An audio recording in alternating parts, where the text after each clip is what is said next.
Vous allez commencer par vous présenter. Je suis le père Laurent Lama, je suis le curé de cette paroisse, Saint-Pierre et Paul de Gonia. Je suis aussi chargé de la communication du diocèse des Zélécoré. D'accord. Et mon père, aujourd'hui nous sommes mardi et dès demain, mercredi, les cardinaux vont se retrouver et pour voter par rapport à la succession du feu pape François. Vous, en tant que père spirituel, un homme de Dieu, quels sont vos sentiments par rapport à cette rencontre? Par rapport à cette rencontre, moi je demeure dans la prière. Je demeure dans la prière parce que c'est un événement, un très grand événement. Il ne s'agit pas d'une élection communale, une élection même présidentielle, mais c'est l'élection d'un pape. Un pape qui aura la destinée de toute l'Église universelle. Un pape qui sera appelé à se prononcer par rapport à de grandes questions de notre société, à de grandes questions de l'humanité.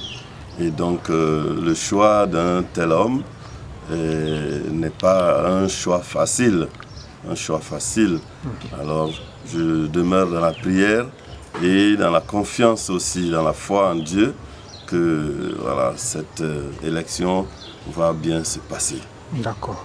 Et aujourd'hui, il y a une situation particulière, c'est par rapport à la présence, certes dans la course, on peut le dire ainsi, du cardinal Robert Sarah qui est de la Guinée. Vous, en tant qu'homme de Dieu ici en Guinée, qu'est-ce que ça vous dit? C'est une grande fierté qu'un des nôtres soit d'ailleurs un des mieux placés aujourd'hui.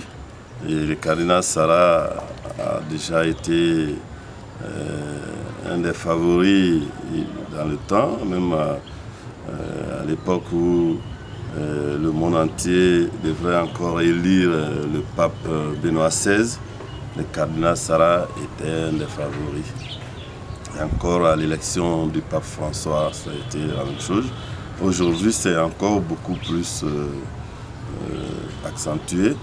Tout le monde, pas seulement les Guinéens, mais même beaucoup d'Africains et même des Européens souhaiteraient avoir un pape noir, en l'occurrence le cardinal Robert Sarah. C'est une grande fierté pour notre pays, pour toute l'Afrique. Cependant, j'invite les uns et les autres à ne pas tomber dans le nationalisme parce que c'est un Guinéen. Il faut forcément peut-être qu'on force la main à l'Esprit Saint pour pouvoir le choisir. On ne forcera pas la main à l'Esprit Saint. Nous allons prier. Si le choix tombe sur lui, c'est que c'est le choix de Dieu. Si le choix tombe ailleurs, c'est le choix de Dieu, pourvu que celui qui est choisi fasse mieux le travail selon la volonté de Dieu. Sinon, le cardinal Robert Sarah, il a cette carrure-là, intellectuelle, physique et spirituelle, à incarner la personnalité de pape, à avoir accès au siège apostolique. Donc c'est une fierté et nous prions pour que la volonté de Dieu soit faite. D'accord. L'autre question, c'est par rapport au sujet un peu polémiste concernant la bénédiction des homosexuels. Et vous le savez, que sans doute que le pape François avait pris cette décision qui avait un peu divisé l'opinion au niveau de l'Église catholique. Et effectivement, on a l'impression que le cardinal Robert Sarah n'avait pas aussi apprécié cette décision. Et quel message a lancé par rapport au futur pape?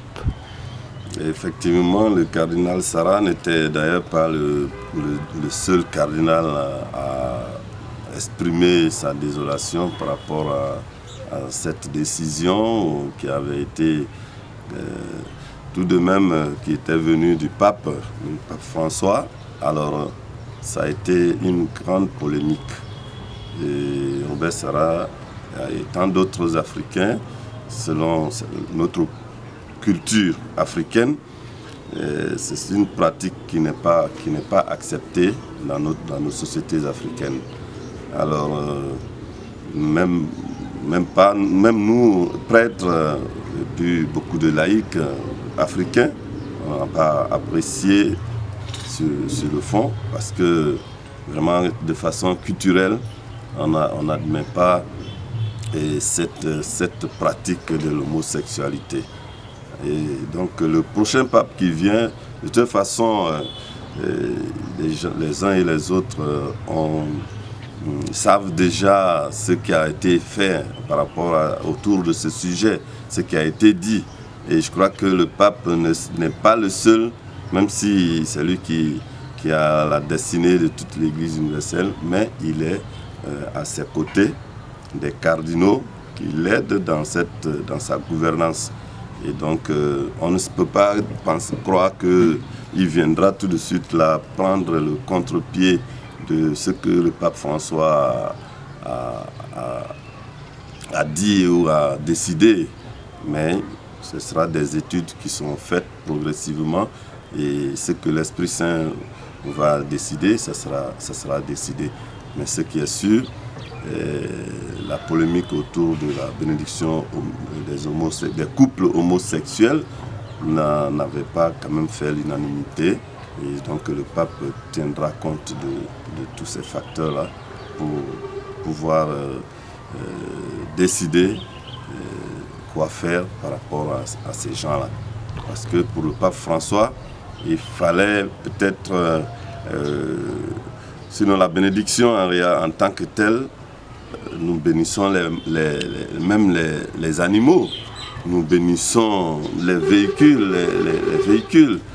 Mais quand on dit bénédiction de couple homosexuel, ce ne sont pas les personnes en tant que telles, mais c'est le lien là. Voilà, le lien homosexuel, d'homosexualité qu'il ne faut pas permettre. Sinon les personnes, si elles viennent individuellement comme ça, mon père bénissez-moi, pourquoi on ne va pas les bénir? Même les voleurs, ils peuvent venir, mais on ne les bénit pas parce qu'ils sont voleurs. On les bénit parce que c'est des personnes humaines, ils veulent la bénédiction. Un point, c'est tout. Mais s'il vient, il dit, mon père, je suis un voleur, bénissez-moi. C'est là où il y a le problème. Oui. On ne va pas le bénir pour dire, ah, comme tu es un voleur, je te bénis au nom du Père, du Fils et de l'Esprit. Ça ne va pas. Donc, le pape aura suffisamment d'instruments et de personnes autour de lui qui vont l'aider à gérer et à dire ce qui convient à l'Église, à la vision de l'Église. Oui. Pour terminer, est-ce que vous avez une idée sur le processus d'élection? Le processus d'élection, bon, une idée, je ne sais pas trop, puisque ils seront en conclave. Quand on dit conclave, on dit cum clavis. Ouais. Ils sont enfermés à clé complètement. Et ce n'est pas un lieu ouvert où on regarde, on dit voilà comment le processus se fait. Mais cependant, à travers les lectures, puisque même à l'intérieur, il n'y aura pas de journalistes. Même les journalistes n'ont pas accès. Okay. Et donc, le processus de l'élection est vraiment interne et discret. Discret. D'accord. Oui, discret. D'accord. Merci beaucoup, mon père. Merci à vous. Merci.